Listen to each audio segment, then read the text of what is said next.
You spent somewhere between 12 and 16 years in school. You learned the quadratic formula.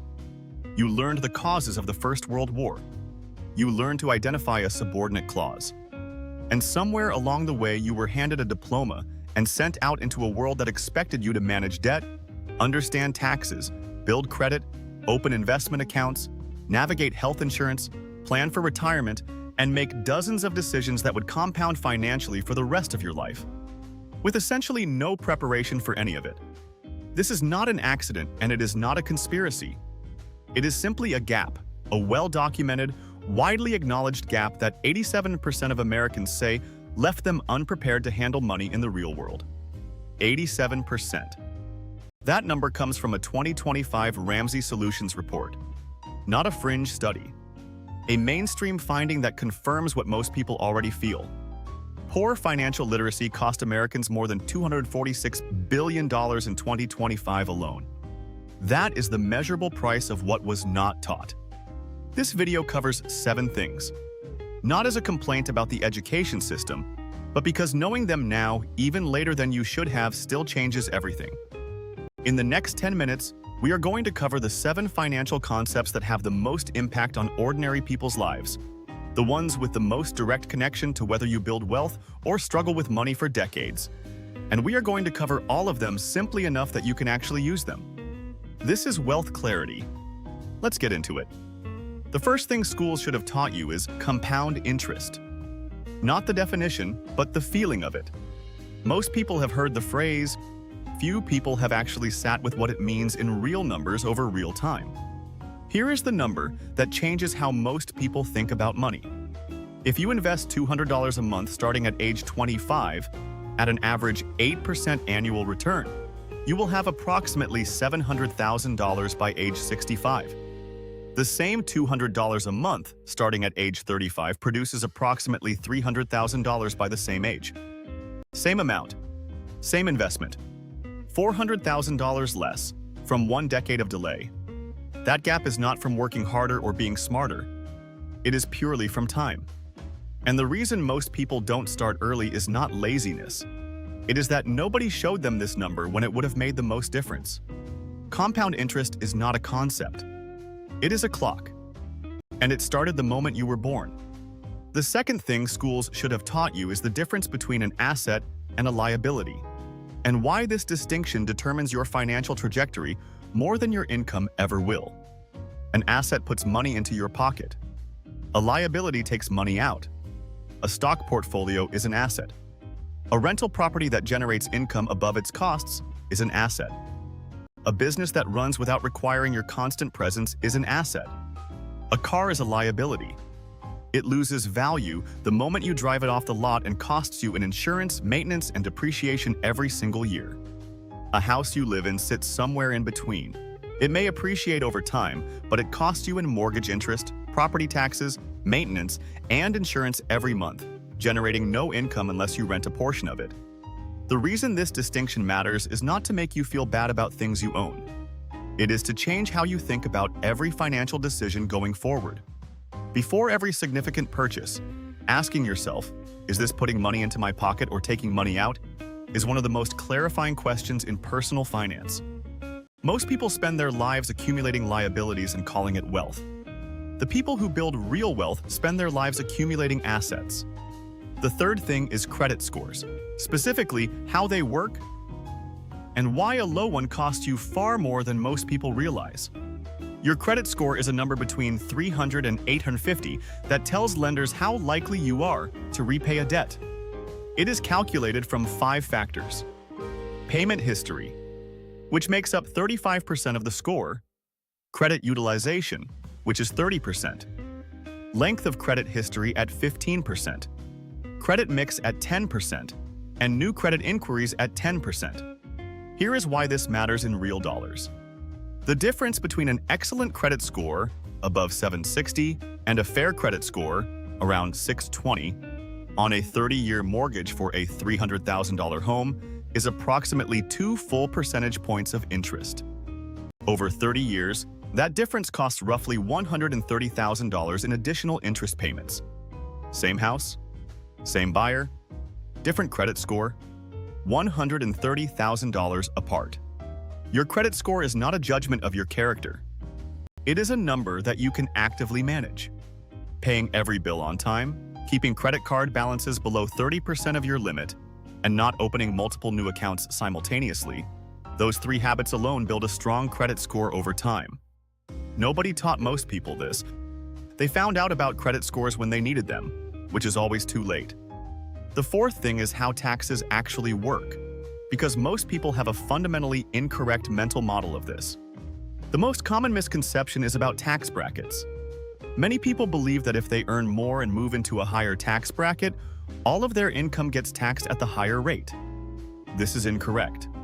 The United States uses a marginal tax system, which means each dollar is only taxed at the rate for the bracket it falls into. Here is what that means practically. In 2026, the first $11,600 of taxable income for a single filer is taxed at 10%. The next portion up to approximately $47,000 is taxed at 12%. Only the income above each threshold moves into the higher rate. So if you earn $60,000, you are not paying 22% on all $60,000. You are paying 10% on the first portion, 12% on the middle portion, and 22% only on the amount above $47,000. This matters because the fear of moving into a higher bracket, which affects real decisions people make, including whether to take a raise or earn more, is based on a misunderstanding of how the system works. Earning more money in a higher bracket always leaves you with more take-home pay. Always. Understanding this one concept changes how you think about raises, side income, and tax planning permanently. The 5th thing schools should have taught is inflation, specifically what it does to money sitting in a savings account. Inflation is the gradual increase in the price of goods and services over time. In practical terms, a dollar today buys less than a dollar did 10 years ago. The U.S. Federal Reserve targets 2% annual inflation. At 2% inflation, the purchasing power of money sitting in a savings account paying near zero interest, as most traditional savings accounts do, declines by roughly 2% per year. That means a $10,000 emergency fund in a regular bank savings account in 2016 has the purchasing power of approximately $8,200 today, even though the number in the account has not changed. The money did not disappear. Its ability to buy things quietly eroded. The practical response is straightforward. Keep emergency funds in a high-yield savings account. As of mid-2026, the best options are paying around 3 to 4% annually, which at minimum keeps pace with and sometimes slightly beats inflation. Any money beyond your emergency fund that you do not need for 5 or more years should be invested rather than saved, because investment returns historically outpace inflation by a meaningful margin over long periods. Savings accounts are for safety. Investment accounts are for growth. Most people use savings accounts for both, which is why inflation silently drains their future purchasing power decade after decade. The 6th thing is employer benefits, specifically the 401k employer match, which is the closest thing to free money that exists in personal finance. When your employer offers a 401k match, they are agreeing to put money into your retirement account based on how much you contribute. A common structure is a 50% match on contributions up to 6% of your salary.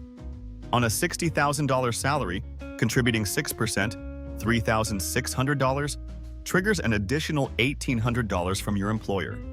That is a 50% instant return on your contribution before a single investment gain occurs. Not claiming your full employer match is the equivalent of declining part of your salary.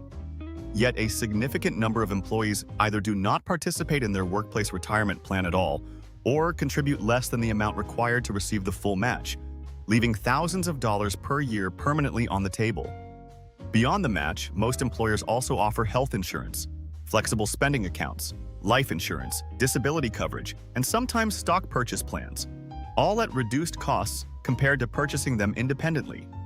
Understanding what is available in your benefits package and using what you have paid is one of the highest return financial decisions available to any employed person. The 7th and final thing is debt. Specifically, the real cost of high-interest debt and why it is mathematically almost impossible to build wealth while carrying it. The average credit card interest rate in the United States in mid-2026 is approximately 22%. That is not an anomaly. It has been in that range for several years. At 22%, a $5,000 credit card balance that you pay the minimum on will take approximately 26 years to pay off and cost you over $11,000 in interest alone. Your $5,000 balance costs you $16,000 total. Compare that to the stock market's historical return of 9 to 10% annually. If you carry 22% interest rate debt while investing money that earns 10%, you are losing 12 percentage points per dollar on that debt every year. There is almost no investment strategy that overcomes a 22% liability. The practical hierarchy is simple. Pay off high-interest debt before investing, with one exception. Always contribute enough to your 401k to capture the full employer match first, because the match return exceeds even a 22% interest rate. After the match, redirect everything toward eliminating high-interest debt as aggressively as possible.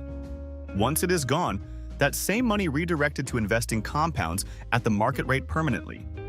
Debt is not inherently bad. Mortgage debt at 5 or 6% on an appreciating asset is manageable. Credit card debt at 22% on depreciating consumer goods is a wealth-destroying mechanism that no income level can sustainably overcome. Here are the 7 things they should have taught you. 1. Compound interest is a clock. Starting earlier is worth more than investing more later. 2. The difference between assets and liabilities determines your financial trajectory more than your income. 3. Your credit score is actively manageable, and a good one saves you 6 figures over a lifetime. 4. Tax brackets are marginal. Earning more always leaves you with more. The fear of higher brackets is based on a misunderstanding. 5. Inflation silently erodes savings accounts. Keep emergency funds in high-yield accounts and invest everything else. 6. Your employer match is free money. Never leave it unclaimed. 7. High-interest debt is mathematically incompatible with wealth building. Eliminate it before investing, with the one exception of capturing your full employer match. You spent 12 or more years in school. None of this was on the curriculum. That was not your fault. But the decisions are still yours to make. And now you have the information to make better ones. If this video filled in some of the gaps, subscribe to Wealth Clarity. New videos every Wednesday and Saturday. YouTube will show you the perfect next video right on your screen. I will see you there.